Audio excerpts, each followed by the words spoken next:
안녕하세요, 여러분. 오늘 우리가 함께 나눌 주제는 바로 신들의 감각입니다. 이 강의는 고대와 중세를 거쳐 이어져 온 인간의 사유 속에서 신이라는 존재를 어떻게 인식하고 이해해 왔는지를 돌아보는 여정입니다.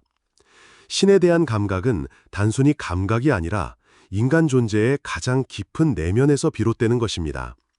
철학자들과 신학자들은 오래도록 이런 질문에 몰두해 왔습니다. 우리는 신을 어떻게 알 수 있을까? 신의 본질은 무엇일까? 그리고 과연 인간의 언어와 이성으로 그 초월적인 존재를 설명할 수 있을까? 부정신학은 신의 본질은 인간 언어로 긍정적으로 설명할 수 없으며 오히려 신은 무엇이 아니다라고 말하는 방식이 더 진실에 가깝다고 생각했습니다. 마이모니데스, 바실리우스, 팔라마스와 같은 사상가들은 인간이 신에 대해 아는 바가 극히 제한적임을 인정하면서 신의 신비 앞에 겸허한 태도를 취했습니다. 그들은 신을 설명하려는 대신 신이 인간의 이해 너머에 존재한다는 사실을 경험적으로, 철학적으로 받아들이려 했습니다. 이러한 사유는 단순한 종교적 교리를 넘어서 신에 대한 감각이 어떻게 형성되고 인간의 인식 능력이 어디까지 도달할 수 있는지를 묻는 깊은 철학적 질문으로 이어집니다. 이제 이 사유의 여정을 시작하는 첫걸음으로 우리는 계시의 전통, 즉 예언자들의 목소리에 주목하려 합니다. 고대 이스라엘의 예언자들은 단순한 미래 예측자가 아니었습니다. 그들은 신성한 세계에 예민한 감각을 지닌 자들로 신의 뜻을 시대와 인간에게 전달하는 중재자였습니다.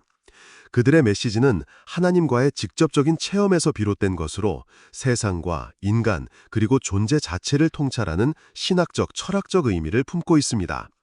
또한 우리는 고대 그리스와 이스라엘의 신개념을 비교함으로써 문화와 종교에 따라 신을 바라보는 방식이 얼마나 다르게 전개되어 왔는지도 살펴볼 것입니다. 그리스의 신들은 인간처럼 감정을 지니고 서로 충돌하는 존재들이었지만 이스라엘의 하나님은 형상 없는 절대자이자 초월적인 존재로 인식되었습니다. 이러한 비교는 우리가 신에 대해 생각하는 방식, 즉 신의 감각을 구성하는 문화적, 철학적 배경을 보다 넓은 시각으로 바라보는 데 도움을 줍니다. 오늘 강의는 단지 신학적 정보를 전달하는 데 그치지 않습니다. 우리는 신이라는 존재에 대해 얼마나 알 수 있으며 또 어디서 멈춰야 하는지를 함께 고민하게 될 것입니다. 신의 신비 앞에서 느끼는 인간의 감각, 바로 그 신들의 감각을 회복하는 여정을 지금부터 함께 시작해 봅시다.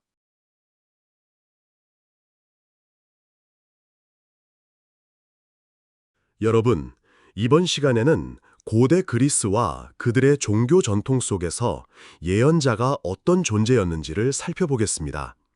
특히 신성함에 대한 감각이 어떻게 표현되었는지, 그리고 이를 통해 인간과 신의 관계가 어떻게 이해되었는지를 탐구합니다. 고대의 사람들은 신성한 것에 대한 감각을 주로 시를 통해 표현했습니다. 단순한 정보 전달이 아닌 깊은 감정과 통찰이 담긴 시는 신성함의 울림을 가장 강하게 불러일으키는 형식이었습니다. 하지만 그러한 시를 문자 그대로 받아들이는 것은 적절하지 않습니다. 종교는 결코 허구가 아니며 그 안에는 진리에 대한 심오한 주장들이 담겨 있습니다. 다만 이 진리는 논리적인 설명보다는 간접적이고 주문과 같은 방식으로, 말하자면 시적 표현을 통해 전달됩니다. 이러한 종교적 통찰은 역사적으로 예언자들의 삶과 가르침을 통해 구현되었습니다. 예언자들은 신성하거나 거룩한 것에 대해 특별한 감수성을 지닌 인물들이었으며 인간과 신 사이를 잇는 중재자 역할을 했습니다. 예언자라는 말 자체는 그리스어에서 유래합니다. 일리아스에도 여러 예언자들이 등장하는데 이들은 프로페테스라 불렸고 때로는 아우구르나 선견자로도 불렸습니다. 아우구르는 새의 움직임이나 동물의 내장을 해석하여 징조를 읽던 종교적 직책을 말하며 선견자는 꿈과 환상을 통해 초자연적인 통찰력을 지닌 사람으로 여겨졌습니다. 일리아스 제1권에서 아킬레우스는 신의 분노의 이유를 알고자 예언자를 찾습니다. 선견자 칼카스가 나서며 그는 과거와 현재, 미래를 아는 자로 묘사됩니다.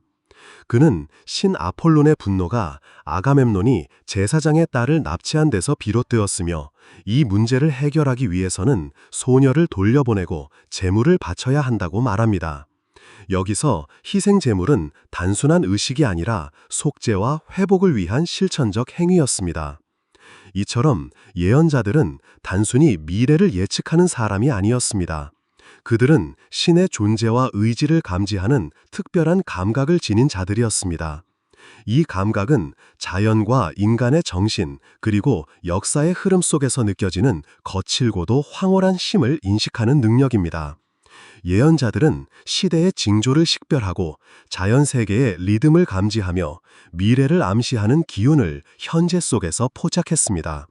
그리고 그러한 통찰을 바탕으로 사람들에게 유익한 방향을 제시하거나 경고를 주었습니다. 오늘날 우리는 자연을 기계처럼 보고 인간의 정신을 고립된 존재로 인식하기도 합니다. 그러나 고대 그리스인들은 자연을 살아있는 영혼들 사이의 역동적인 상호작용으로 이해했습니다. 인간은 그러한 위대한 질서 속의 한 부분이며 그 세계는 의지와 의식을 지닌 힘들로 가득 차 있다고 여겼습니다. 예언자는 바로 이 숨겨진 세계에 들어가는 자입니다. 자연과 역사는 그 신비한 세계의 외적 표현이자 표면적인 모습일 뿐, 예언자는 그 너머의 의미를 잇고 인간의 고통을 덜기 위한 지혜와 치유의 힘을 다시 불러오고자 했습니다. 고대의 신들은 단지 감지되는 존재가 아니라 행동하는 존재였습니다. 제우스는 오른손으로는 행운의 번개를, 왼손으로는 불운의 번개를 내리쳤습니다. 신들은 꿈을 보내고 환상을 통해 메시지를 전달하며 숨긴 것을 의식 속으로 끌어올렸습니다. 이로써 질병이나 재앙을 보내기도 하지만 그것은 예언자들에게 치유할 과제를 제공함으로써 인간을 다시 신과 연결시키기 위한 계기가 되었습니다. 예언자들은 신의 징조를 해석하고 신의 환영을 보고 신의 말을 전하며 그 힘을 인간에게 전달합니다. 그들은 신과 인간 사이의 중개자이며 해석자이며 인도자입니다. 고대 그리스에서 예언자들은 종종 군주들에게 찾아졌고 그 조언은 국가적 결정에까지 영향을 미쳤습니다. 물론 모든 예언자가 신뢰받은 것은 아닙니다. 아가멤논은 칼카스의 말을 듣기 싫어했고 많은 예언자들은 환상이나 개인적 망상에 사로잡혀 있거나 심지어는 사기꾼이기도 했습니다. 하지만 오직 소수의 진정한 예언자들만이 시대의 흐름과 인간의 마음속을 꿰뚫는 참된 통찰력을 가지고 있었습니다. 이처럼 고대의 예언자는 단지 신화적 인물이 아니라 인간과 초월적 세계를 연결하는 깊은 사유와 감각의 존재였습니다. 그들의 목소리를 오늘날 다시 들여다보는 것은 단지 과거를 추억하는 것이 아니라 신성함이란 무엇인가에 대한 근본적인 질문을 다시 마주하는 일입니다.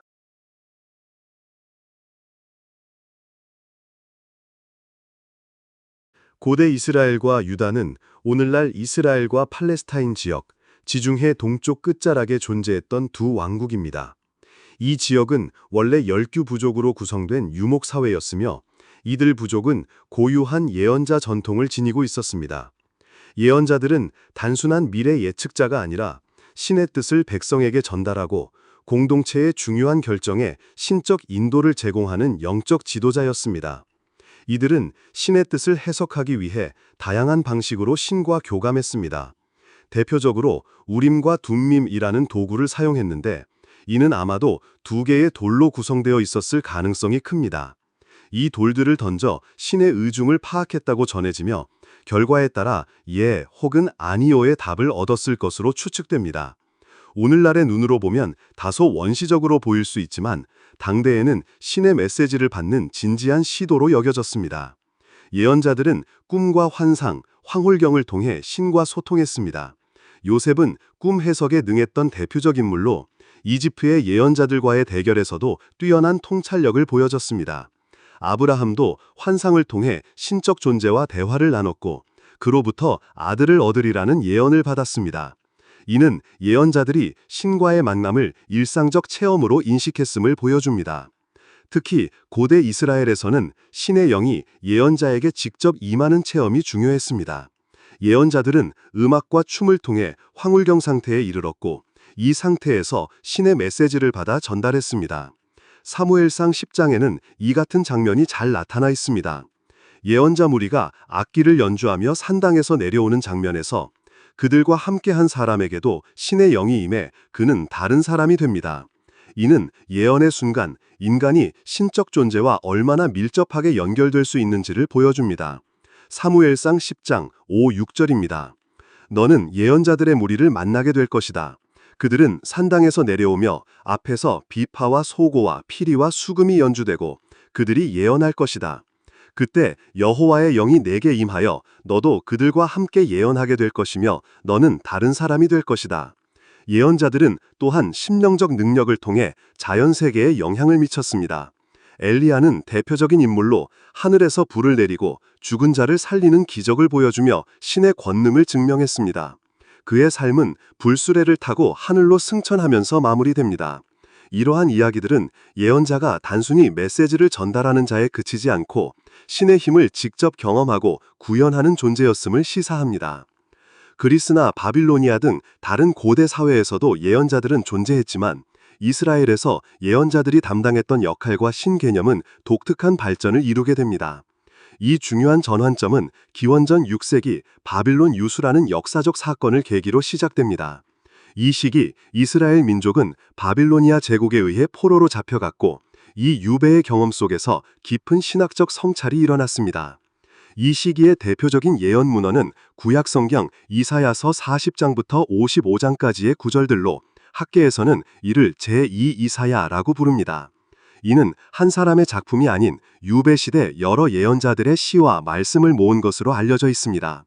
제2 이사야는 단순히 예언자라기보다 새로운 신개념을 제시한 신학자로 평가받습니다. 제2 이사야의 시는 고대 그리스 신들과는 본질적으로 다릅니다. 그리스 신들은 인간처럼 감정적이고 서로 다투며 세계의 일부로 존재했습니다. 제우스조차 창조자가 아니었고 그의 앞에는 크로노스나 카오스 같은 원초적 존재들이 있었습니다. 그리스 신화는 신과 자연, 인간이 얽힌 복잡한 구조 속에서 균형을 찾으려 했습니다. 반면 제2 이사야가 전한 하나님은 그러한 세계관을 넘어섭니다. 그는 단순한 힘의 존재가 아니라 세계를 창조한 절대자이며 시간과 공간을 초월한 영원한 존재로 선언됩니다. 주님은 영원하신 하나님, 땅끝까지 창조하신 분이라는 표현은 바로 이러한 신개념의 정점을 보여주는 구절입니다. 이러한 사상은 고대 이스라엘에서 일신교가 자리 잡는 계기가 되었습니다. 신은 더 이상 특정 지역이나 민족의 신이 아니라 만문의 창조자이며 인류 전체의 하나님으로 인식되기 시작한 것입니다. 이는 이후 유대교뿐만 아니라 기독교와 이슬람교의 신개념 형성에도 결정적 영향을 주었습니다. 결국 고대 이스라엘의 예언자들은 단순히 신탁을 전하는 선견자가 아니라 신의 본성을 새롭게 정의하고 인간 사회에 적용하려 했던 사상가이자 종교개혁자였습니다. 그들은 인간과 신의 경계를 넘어다니며 신의 뜻을 세상에 전하고자 했던 깊은 열망의 표상이었습니다. 특히 제2 이사야를 통해 우리는 단순한 예언을 넘어서는 신학적 사유의 시작을 볼 수 있습니다. 이처럼 고대 이스라엘의 예언자들은 역사와 신앙을 연결하고 당대 세계관에 도전하며 새로운 종교적 패러다임을 제시한 존재들이었습니다. 고대 이스라엘 예언자들이 전한 하나님은 고대 그리스나 이집트의 신들과는 근본적으로 다른 존재였습니다.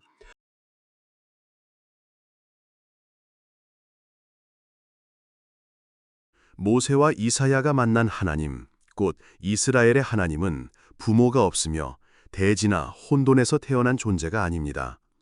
오히려 그는 대지와 하늘, 바다와 모든 생명을 창조하신 창조자이자 유일한 신으로 묘사됩니다. 이사야는 하나님을 이렇게 묘사합니다. 그분은 하늘을 휘장처럼 펼치셨고 별들의 이름을 부르신다. 내 앞에는 신이 없었고 내 뒤에도 없을 것이다. 나는 처음이며 나는 마지막이다. 나 외에 다른 신은 없다. 이러한 표현은 고대 이스라엘 신앙이 단순한 다신교적 틀을 벗어나 유일신 신앙의 새로운 지평을 열고 있음을 보여줍니다.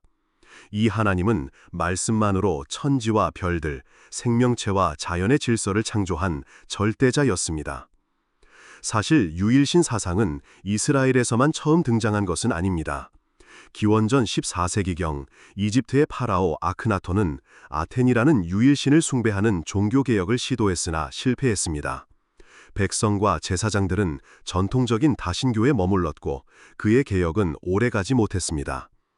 페르시아의 조로아스터교도 유일신 아후라 마즈다를 중심에 두었지만 철저한 일신교라기보다는 선과 악의 이원론적 특징을 지녔습니다. 그리스 철학자 크세노파네스 역시 다신교를 비판했지만 대중적 신앙으로 자리 잡지는 못했습니다. 결국 유일신 신앙은 고대 이스라엘에서만 깊게 뿌리내리며 신을 단 하나의 절대적 존재로 받아들이는 전환이 이루어졌습니다. 이러한 변화는 예언자들의 메시지를 통해 강하게 드러나며 제2 이사야의 시기에 결정적으로 형성되었습니다.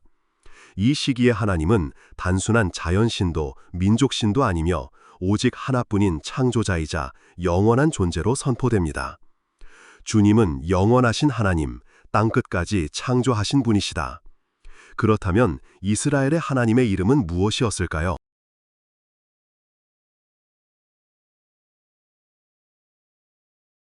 히브리 성경에는 하나님의 이름이 여러 형태로 등장합니다. 가장 중심이 되는 이름은 4개의 히브리 자음으로 이루어진 JHVH 또는 YHWH로 이를 테트라그라마톤이라 부릅니다. 문제는 히브리어가 자음만 기록되는 언어라는 점입니다.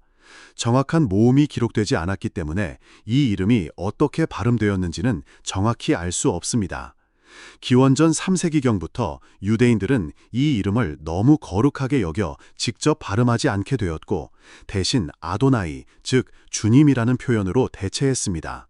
중세에는 이 4자음 사이에 아도나이의 모음을 끼워 넣어 제호바라는 이름이 등장하게 되었지만 이는 인위적인 조합일 뿐 원래의 발음은 아닙니다.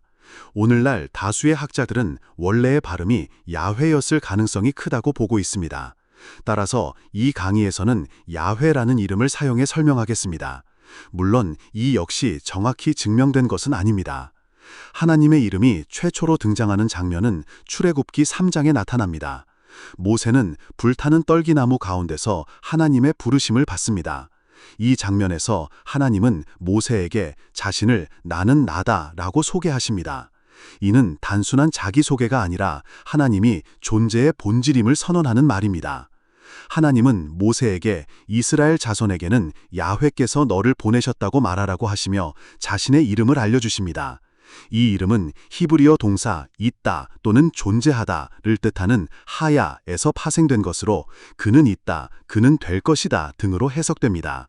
결국 야훼는 단순히 있는 존재가 아니라 존재 자체의 원천이며 스스로 존재하는 분, 즉 존재의 근본이자 원인이라는 깊은 의미를 담고 있습니다. 이러한 이름은 하나님이 인간이나 자연의 일부가 아니라 이 모든 것을 존재하게 만든 근본적이고 절대적인 존재임을 드러냅니다. 그 누구도 그를 만들지 않았으며 그는 시작도 끝도 없는 존재입니다.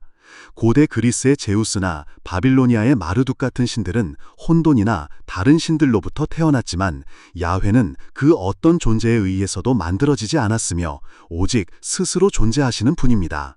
그는 처음이며 마지막이며 나 외에 다른 신은 없다고 선포하십니다. 이처럼 고대 이스라엘의 유일신 신앙은 단순히 신의 숫자를 줄이는 개념이 아닙니다. 그것은 하나님만이 우주의 본질이며 만물의 원인이자 존재의 이유라는 철학적이고 신학적인 깊이를 지니고 있습니다. 이 신앙은 인간이 결코 완전히 이해할 수 없는 그러나 경외해야 할 절대적 존재에 대한 깨달음에서 비롯된 것입니다. 결국 예언자들이 선포한 하나님은 단지 강력한 신이 아니라 모든 것의 시작이자 끝, 존재 자체인 나는 나다라는 이름을 가진 야훼입니다. 이 이름은 우리가 하나님을 단순한 인격체가 아닌 존재의 깊은 근원으로 이해하게 해주며 고대 이스라엘 신앙의 독특함과 위대함을 잘 보여줍니다.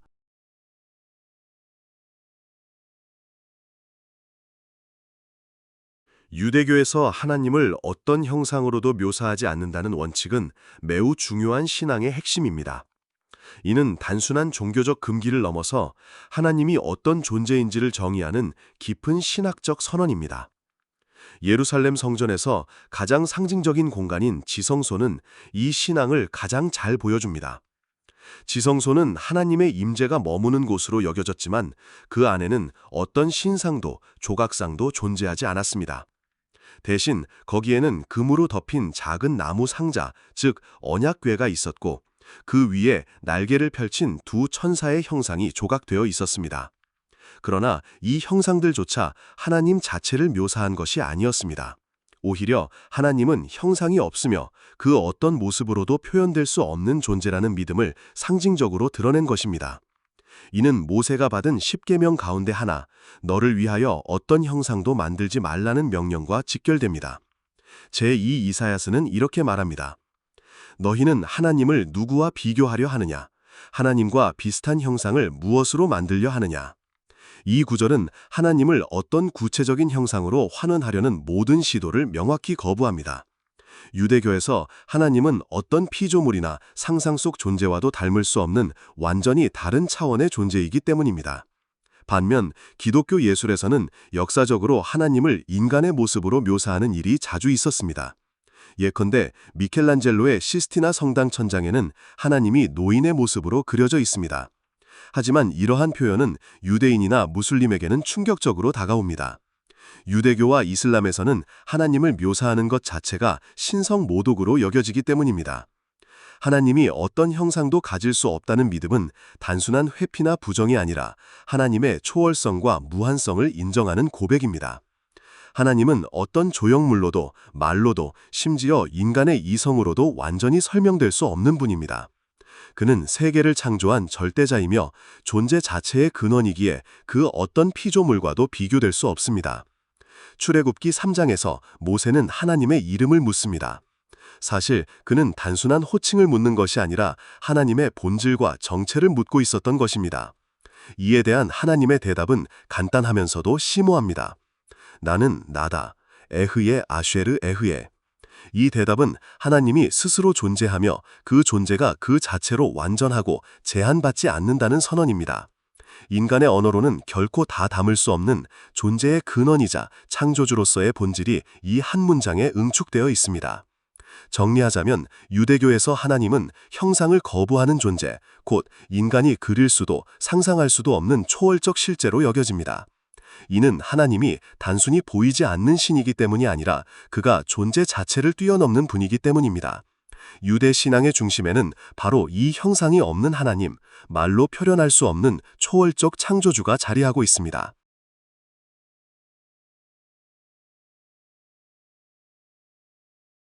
오늘 우리가 살펴본 주제는 고대 이스라엘의 예언자들이 경험한 신의 존재와 그들이 전한 메시지의 깊이에 탐구하는 시간이었습니다.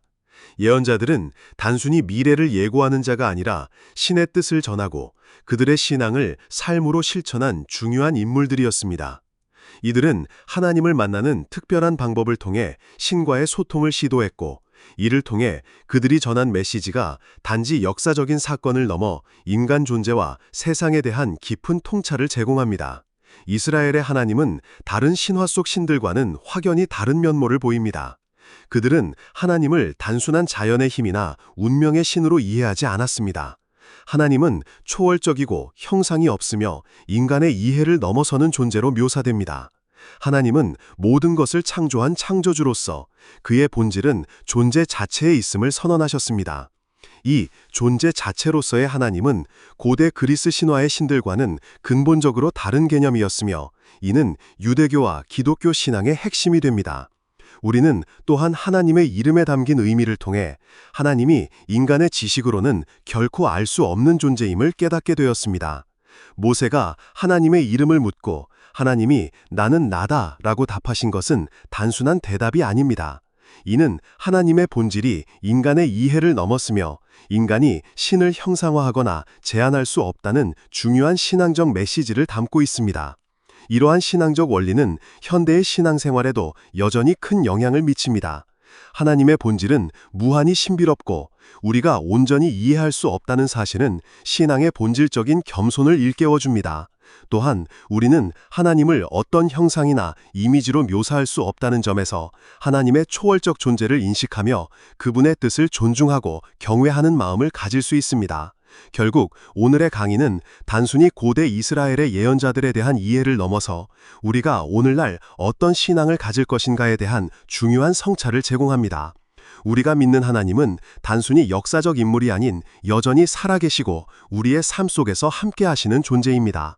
그 존재에 대한 이해는 우리가 이 세상에서 어떻게 살아갈 것인지, 무엇을 믿고 무엇을 소망할 것인지에 대한 중요한 방향을 제시해 줍니다. 오늘 이 강의가 여러분에게 하나님에 대한 새로운 인식과 깊은 영적 깨달음을 가져다 주었기를 바랍니다.